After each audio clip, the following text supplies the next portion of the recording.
비밀이 이미 활동하였다. 이 불법이라고 하는 것이 아노모스, 노모스에다가 아를 붙여가지고, 그러니까 율법이라고 하는 말에다가 부정어 아를 붙여가지고 아노모스의 형태로 되어 있습니다. 아노모스. 그러니까 우리가 이것을 불법이라고 하는 것보다 율법의 위반, 뭐 이런 식으로 율법을 범법, 그러니까 율법의 위반이라고 보면은 조금 사뭇 다르게 이렇게 느낌이 옵니다. 그냥 우리가 불법이라고 하는 것보다 율법의 위반의 관점에서 이 단어를 우리가 볼 수 있다라는 거예요. 그래서 요한일서 3장에 보게 되면은 죄를 짓는 것, 죄를 짓는 것은 불법이다. 죄를 짓는 자는 불법을 행하는 자다. 죄는 곧 불법이다. 이렇게 말하고 있습니다. 그래서 죄를 짓는 자마다 마귀에게 속한다. 우리가 요한일서 3장을 보면은 이 불법에 대해서 언급을 하고 있습니다. 그래서 주를 향하여 이 소망을 가진 자마다 그의 깨끗하심과 같이 자기를 깨끗하게 하느니라. 죄를 짓는 자마다 불법을 행하나니 죄는 불법이라. 그 6절에 보면 그 안에 거하는 자마다 범죄하지 아니하나니 범죄하는 자마다 그를 보지도 못하였고 그를 알지도 못하였느니라. 의를 행하는 자는 그의 의로우신 같이 의롭고 죄를 짓는 자는 마귀에게 속하나니 마귀는 처음부터 범죄함이니라. 하나님의 아들이 나타나신 것은 마귀의 일을 멸하려 하심이니라. 하나님께로서 난 자마다 죄를 짓지 아니하나니 이는 하나님의 씨가 그의 속에 거하며 저도 범죄치 못하는 것은 하나님께로서 났음이라. 그렇게 말씀하고 있습니다. 그러니까 하나님께로서 난 자마다 의를 행하는 자요 죄를 짓지 아니하나니 이 죄라고 하는 것은 이 요한일서 3장에서 불법을 행하는 자라는 거예요. 죄를 짓는 자마다 불법을. 그러니까 율법의 위반을 하는 자라는 거예요. 그리고 죄라고 하는 것은 율법을 범하는 거다. 율법을 범하는 것이 바로 죄다. 그래서 이 죄에 우리가 하마르티아가 바로 아노모스라는 거예요. 그래서 의를 행하고 하나님께로서 난 자마다 의를 행하고 죄를 짓지 아니하니 죄를 짓는 자는 마귀에게 속한다. 그래서 하나님의 아들이 나타나는 것은 마귀의 일을 멸하려 하심이라고 말씀을 하시는 것입니다.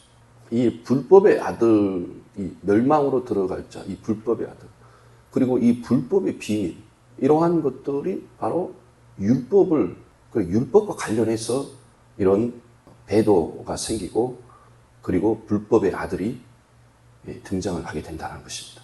그러므로 우리가 하나님의 계명을 지키는 것, 굉장히 이것이 성경에서는 중요하게 여기고 있다는 것입니다.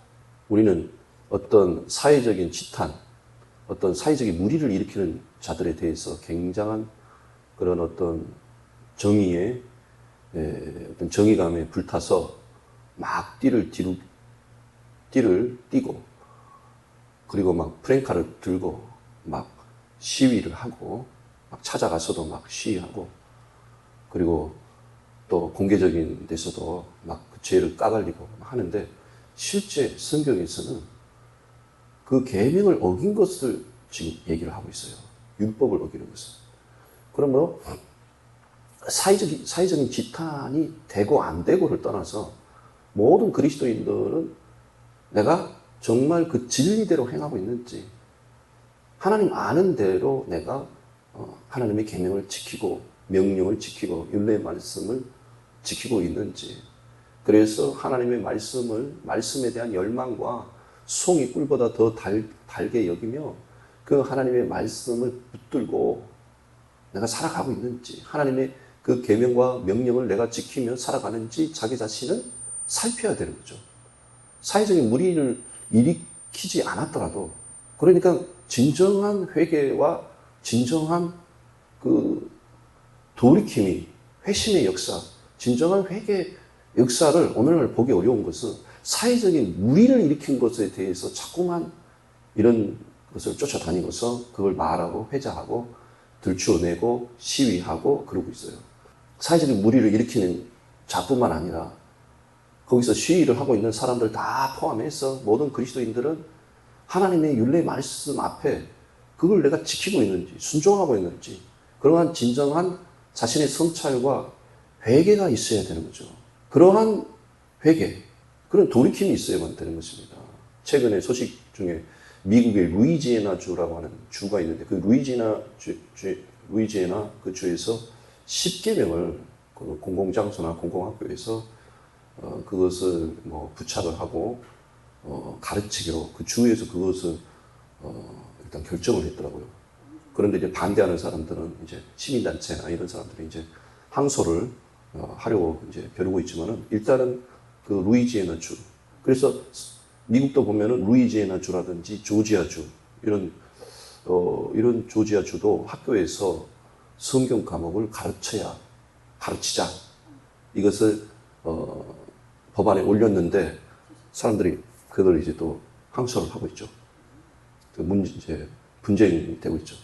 그래도 미국은 이렇게 루이지애나 주라든지 조지아 주 이런 데서는 그런 걸 하고 있다라는 거예요. 우리가 하나님의 계명, 그래서 우리가 계시록 12장에 보게 되면은 그 바다에서 그 바닷가에 서 있는 즉 그 교회를 핍박하고 대적하는 그 그 사탄 마귀와 싸우려고 바닷가에 서 있는 성도들이 나와요. 요한계시록 12장에 보면. 그런데 그 원수 사탄 마귀와 싸우려고 바닷가에 서 있는 사람들을 가리켜서 이 사람들은 하나님의 계명을 지키는 자요. 예수를 증거하는 자라. 이렇게 되어 있어요. 오늘날 보십시오. 많은 우리 주변에 이단들이 다 뭐예요? 다 율법을 가지고 등장합니다. 율법을 안 지켜도 된다.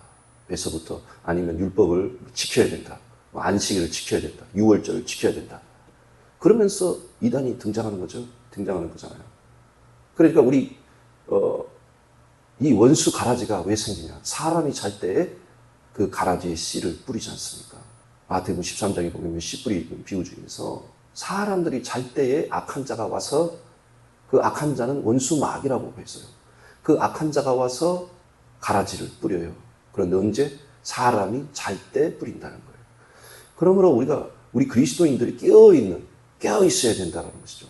결국 멸망에 들어갈 그러한 불법의 아들, 배도, 그러한 배도나 그 멸망에 들어갈 그 불법의 사람들이 등장하는 것이 뭐겠어요? 여러분, 그 불법의 아들로 성경에서 예표하는 사람들이 바로 애굽의 바로입니다. 애굽의 바로. 그리고 헬라 제국 시대의 안티오쿠스 에피파네스. 이 안티오쿠스 에피파네스가 이미 그러한 성전에서 그러한 제우스 우상을 세우기 전에 이미 이 이스라엘 전역을 강타하고 있는 것이 그러한 타락의 문화, 헬라 문화, 이것이 지금 만연했다는 것입니다. 그러니까 제사장, 결국은 이미 안티오쿠스 에피파네스가 기원전 168년에 성전에 제우스 우상을 세우기도 전에 기원전 171년경에 이미 메넬라우스라고 하는 사람이 아론 계열이 아님에도 불구하고 제사장이 됐습니다. 그런데 이미 메넬라우스라는 사람이 등장하기 전에 이미 제사장들이 썩고 부패해서 그 모든 세상 그런 정치, 권력, 암투, 권모, 술수 이런 것들이 그냥 이 다른 일반 유대인들이 사회가 아니라 그 제사장, 그 성전 안에서 하나님을 섬긴다고 하는 사람들 가운데 그러한 권모와 술수와 암투가 있었다는 거예요. 그가 완전히 부패하고 타락한 거죠. 여러분, 말라기 선지자가 구약의 성경원에서 볼 때의 마지막 선지자잖아요. 그 말라기 선지자, 결국은 말라기 선지서에서 말하고 있는 것이 너희가 지금 마당만 밟고 있다는 거죠. 하나님의 율법을 버렸다는 거예요. 하나님의 계명과 율례의 말씀을 버렸다는 것입니다. 진정 하나님을 공경함이 없다는 거예요. 그러니까 회개를 하지 않는, 진정한 회개를 하지 않았다는 것을 말하는 거예요. 그 요시야 왕 때에 전무후무한 그 사무엘 선지자 이후 어떤 선지자나 왕에 의해서 그렇게 유월절을 지킨 적이 없는 대대적인 유월절을 요시야 왕이 종교 개혁을 일으키면서 요시야 왕이 유월절을 지켰습니다.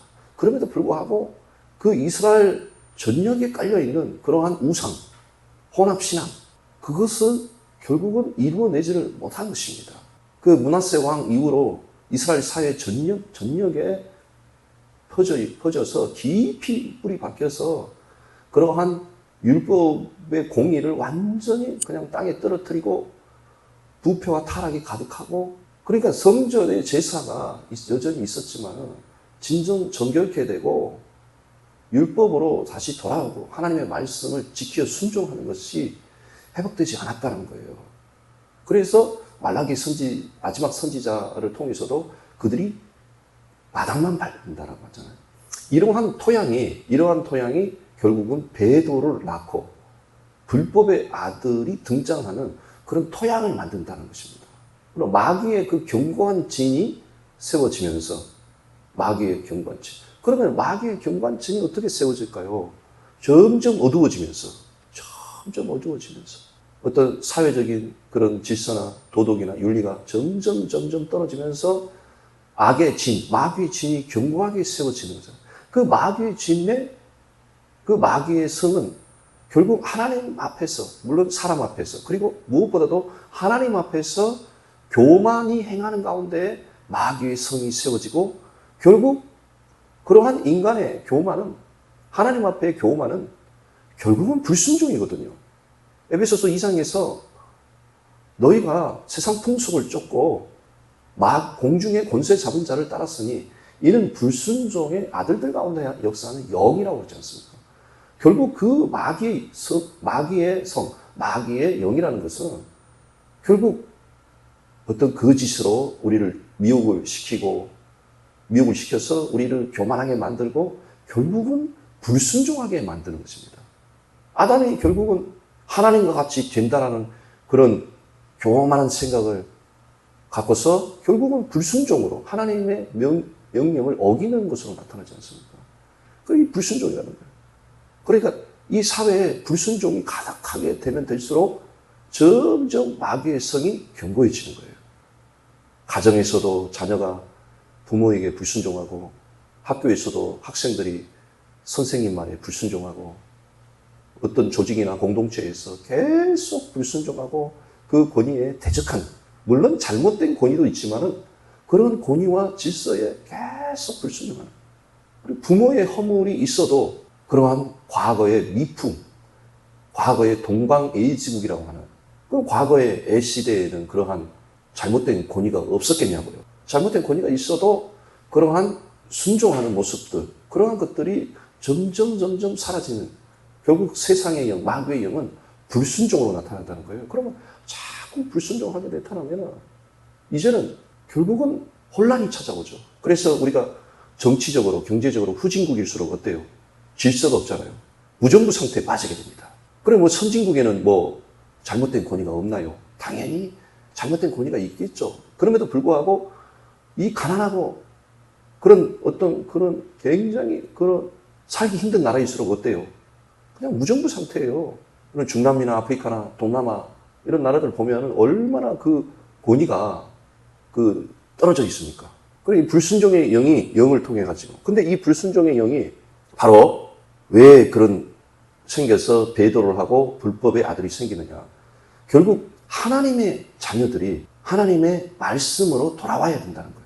사회적인 무리를 일으키는 사람들을 쫓아다니면서 시위를 하고 막 비난을 할 게 아니라, 그런 사람들은 이미 사회적인 무리를 일으킨 사람들은 그냥 자연스럽게 사회법에 의해서, 당연히 그가 이미 사회적인 무리를 일으킨 것으로 나타났다면 이미 사회법에 의해서 이미 다 처벌을 받아요.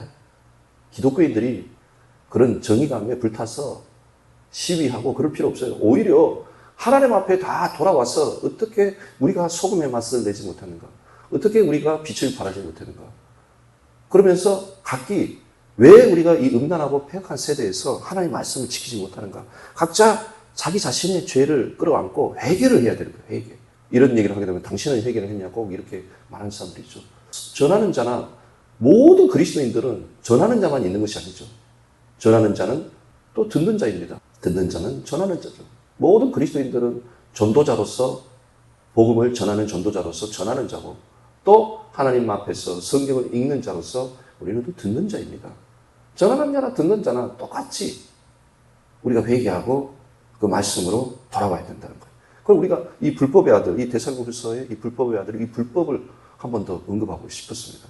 이 불법이라는 것이 바로 율법의 위반이라는 것을 뜻하는 거예요. 그걸 통해 가지고 이런 배도와 불법의 아들이 등장을 한다는 거예요. 안티오코스 에피파네스가 불법의 아들의 예표지 않습니까? 그런데 그 사람의 등장도 이스라엘의 그러한 부패 속에서 하나님의 율법을 떠난 그들이 마당만 밟고 있는 그러한 성전으로 하나님의 성전, 예루살렘 성전을 전락시키는 가운데에 그러한 안티오코스 에피파네스가 등장한 거예요.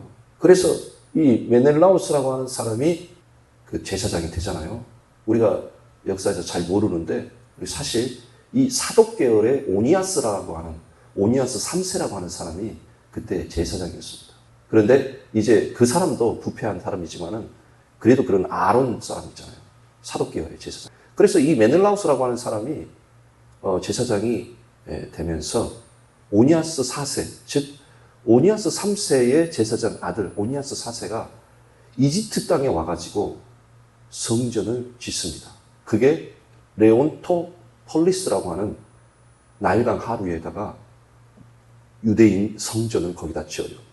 일반적으로 잘 알려지지 않았지만 사실상 그 성전은 그때 약 기원전 170년경, 171년경에 세워져서 171년경에 세워져서 AD 73년경까지 존재했던, 그러니까 거의 240년 동안 존재했던 유대인 성전이 이집트 땅에 세워집니다. 레온토폴리스라고 하는. 그래서 레온토폴리스 성전이라고 합니다. 그러니까 예루살렘에 있는 성전은 AD 70년경에 있어 디도 장군에 의해서 완전히 무너졌지만은 그 레온토폴리스에 있는 그 유대의 성전은 그 후 3년 후에 AD 73년경에 무너집니다. 그때까지 존재를 해요. 그러니까 초유의 사태가 발생한 거죠. 그 성전이 예루살렘 성전이 아닌, 근데 그들이 그 성전에서 메넬라우스라고 하는 유대 그 아론 계열의 사람이 제사장인 그것을 거부한 사람들이 레온토폴리스에다가 성전을 지었겠지만 그러한 것들이 결국은 뭐예요? 완전히 정치적인 이유죠. 왜냐하면 언제 성경에서 이집트 땅에는 아브라함부터 계속 흉년이 돼서 양식이 없을 때조차도 애굽 땅에는 가지 말라고 했는데 제사장이 이걸 모르겠어요? 아니, 성경을 모르겠냐고요. 율법을 달달달 외우고 있는 사람들이. 그럼에도 불구하고 이집트 땅에다가 레온토폴리스 성전을 짓잖아요. 그때 당시 왕이 프톨레미 6세라는 왕이에요. 그 왕이 허락을 해가지고 레온토폴리스에서 성전을 지어요. 그게 기원전 171년경입니다. 아니면 170년경. 그 1, 2년 차이가 있더라고요. 자료에는. 그러니까 그냥 완전히 하나님의 율법이 땅에 떨어져 있어요. 하나님의 말씀대로 하잖아요. 제가 학교 다닐 때도 어떤 목사님이 꽤 유명한 목사님이셨어요. 학교에 오셔가지고 실천신학 시간에 장로들이 목회자를 대적하고 문제를 많이 일으키니 우리가 교회 개혁을 일으키려면 장로를 없애야 된다는 거예요. 그런데 저는 리포트를 쓸 때 반박을 했어요. 그래 좋은 점수를 받았는지는 모르겠습니다만 반박을 했어요. 아니, 성경에 구약에도 장로가 있고 신약에도 장로가 있는데 개혁이라고 하는 것은 성경을 따라서 개혁을 하는 것이지 성경을 덮어놓고 개혁을 하느냐, 이렇게 제가 그런 논조로 반박을 했습니다. 그러니까 그냥 사사기 시대처럼 그냥 완전히 하나님 말씀이 땅에 떨어져서 유대인들이, 우리 예수님이 오셨을 때도 그 예루살렘 성전에서 장사를 하고 있는 사람들의 상과 돈 바꾸는 그런 상들, 그런 거 다 엎어버리지 않습니까? 채찍을 만들어서 막 짐승들을 다 내쫓고. 그러니까 나 자신이 하나님께로 돌아와서 온전히 십자가를 붙들고 진리대로 요한 2서의 말씀처럼 하나님의 계명대로 우리가 진리로 행하고 있는지, 하나님의 계명을 따라 행하고 있는지, 하나님을 안다고 하지만 정말 하나님을 아는 자로서 그러면 계명을 지키고 있는지, 하나님을 사랑한다고 하는데 그러면은 그 하나님의 사랑 안에 거하는 사람은 주 안에 거하는 자요, 주 안에 거하는 자는 주님이 행하는 대로 행하는 자라고 하였으니, 그러면 내가 예수님이 행하는 대로 내가 행하고 있는지, 하나님의 말씀대로 내가 순종하고 있는지. 그런데 이미 사회적인 무리를 일으켜서 가만히 놔둬도 사회적인 처벌을 받을 사람에게 우리 자신은 보질 않고, 꼭 요한복음 8장에 가늠한 여인에게 돌을 들고 간 사람하고 똑같은 거죠. 그 죄 없는 자가 돌로 치라고 하니까 다 떠나잖아요. 바로 이 불법과 배도, 이게 왜 이게 이러한 상황이 만들어지고 이런 환경 조성이 되었는지 다시 한번 이 불법에 대해서 언급을 한다는 거예요. 그냥 한국말 어감으로 불법 하게 되면은 그냥 어떤 불의와 불법 이런 식으로 되겠지만은, 우리가 헬라어로 들어가게 되면은 바로 요한일서 3장에서 말한 대로 죄를 짓는 자마다 불법을 행하는 자다.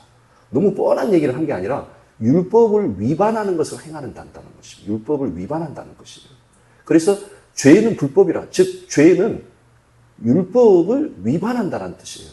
그러니까 하나님의 의를 행하는 자는 바로 율법을 이루는 자라는 거죠. 우리가 믿음으로 말미암아 의를 얻었다라고 하는 것은 율법을 폐하는 것이 아니라 율법을 굳게 세운다라고 로마서 3장, 4장, 5장 그런 데서 말하고 있지 않습니까? 그런 것처럼 믿음으로 말미암는 의는 바로 요한일서 3장에서 말하는 것처럼 율법을 범하는 것을 행하는 사람이 아니라는 거예요. 그러면 마귀는 바로 율법을 범하게 하는 자라는 거죠. 그냥 마귀가 죄를 짓게 한다라고 하면은 어감이, 아니 어차피 마귀는 그냥 죄 자체이니까.